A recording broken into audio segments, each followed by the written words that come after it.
This is a dyno or dynamometer. It's used primarily to work out horsepower figures on motorcycle engines. It can do lots of other things as well. It can tell you if you've got problems with clutch slip, it can tell you if you've got suspension issues, it can tell you if your frame is straight, if you've got a misfire or anything like that. There's additives you can add on to it. Having owned this dyno before when I had my own workshop, somebody comes into you and says, I've got a misfire on my bike, and they say it doesn't materialise till about 120 miles an hour. Technically, you're not really going to go out and test it on the public highway, although I have done. On here, you can do it safely and securely, and you can create all sorts of issues with it as well. It's quite a good diagnostic piece of equipment. It will show you the horsepower at crankshaft, gearbox and rear wheel. It'll show you the torque figure as well at the same, and you can, if you've got two particular bikes, maybe two of the same bikes, one's got a different exhaust system on it or been played with, you can actually overlay the two graphs so you can see where you're gaining and where you're losing. It can be quite a dangerous piece of equipment if used wrongly, but they do everything they possibly can to make it as safe as possible. Okay? Some of the checks we have to do on the bike first. Obviously, when you're on the bike, you're in fifth gear, flat out, and I think this last time we topped out about 145, 146 miles an hour. So there's certain tests that you have to do to make sure that the bike is okay. We have to make sure it's got plenty of oil in it. Okay? I know this has because I did an oil and filter change, or they did an oil and filter change on it yesterday. One of the things I had to do yesterday was put a new chain on it because the chain was absolutely rotten. It was hanging, it was awful, it made all sorts of noises, and when you're standing on here, as you'll see in a minute, you're putting it under serious load.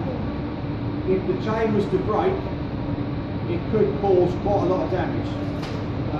So I had to put a new chain on it yesterday as well. Everything else basically is fairly it doesn't put any more load on a bike than if you were riding it on the road anyway. So health and safety wise, we've got this, when the bike is on there, we've got this massive great solid steel plate. If the chain was to break, what's it going to do? It's just going to come straight back, hit that and stop.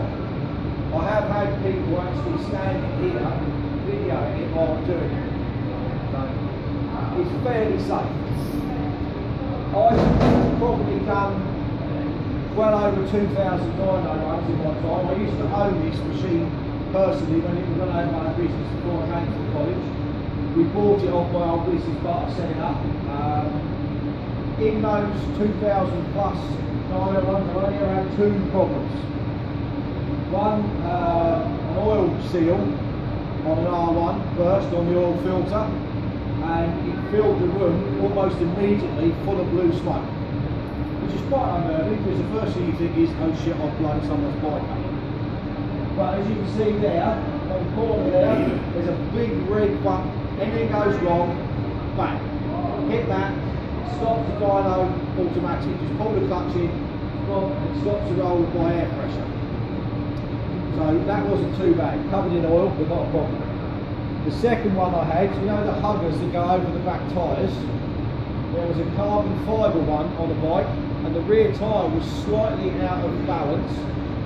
As I was revving it up, the back end was jumping. The carbon fibre, because the wheel was going that way, the carbon fibre hugger was doing that, and eventually it touched the tyre. And just yanked it underneath and just shattered and exploded. There was all bits of carbon fibre in the roof, in the back of my legs, all sorts. So statistically, it's actually very safe. Considering what you're going to see, it's quite noisy, it's quite loud, it's quite impressive, but it is reasonably safe. So what we're going to do is, there's a wheel clamp at the front which is controlled by air pressure. You'll push the bike on, you'll see how it's clamped in. So one of my students said, is there any chance of it coming out backwards? And the answer to that is no, it will not come out, end off. Alright, so what we do is we'll wheel it in and we'll show you how it's clamped up.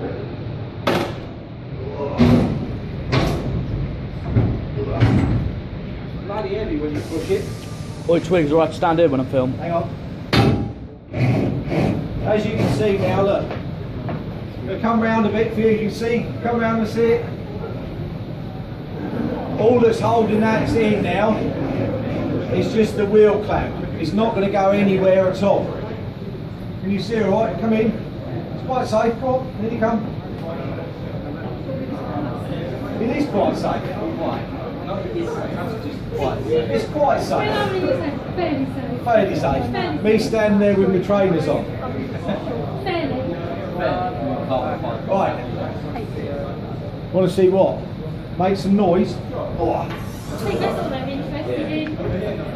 Right, who's got the exhaust extractor? Huh? Who's got the exhaust extractor? Level 1. No.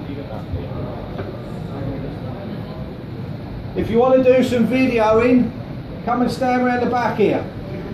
What we're going to do now is you've got to warm the bike up, make sure everything's okay. And then I'm going to sit on it and beat the life out of it.